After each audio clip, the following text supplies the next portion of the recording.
बिस्मिल्लाहिर्रहमानिर्रहीम। अस्सलाम वालेकुम। आप देख रहे हैं kitchen with Ravish YouTube channel. तो आज हम बनाएंगे मटन यखनी। सर्दियों में आप इस यखनी को बनाएं और घर पे इंजॉय करें।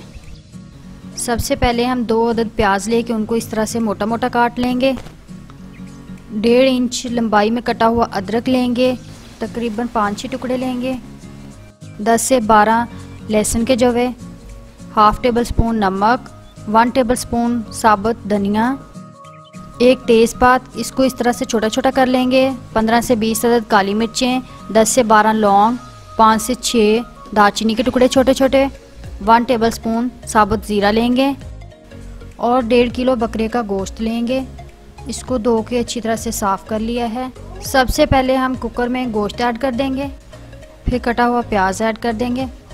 अब अदरक डालेंगे, लहसुन के जवे, साबुत धनिया डाल देंगे, साबुत ज़ीरा डाल देंगे 1 टेबल स्पून, नमक हाफ टेबल स्पून डाल देंगे, साबुत मसाले ऐड करेंगे इसमें।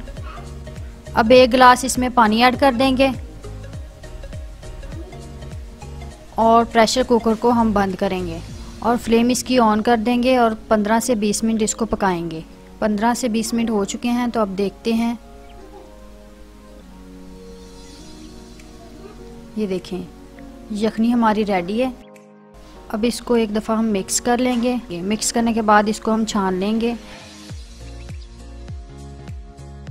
एक पैन लेके उसके ऊपर एक छन्नी रखेंगे और इस यखनी को हम छान लेंगे इस तरह से। ये जो यखनी बनाई है ना, मटन यखनी, ये मैंने मटन पुलाव के लिए बनाई है। तो आप इसे मटन पुलाव के लिए इस्तेमाल कर सकते हैं या फिर इसे वैसे भी इस्तेमाल कर सकते हैं। तो ये देखें यखनी हमारी रेडी है।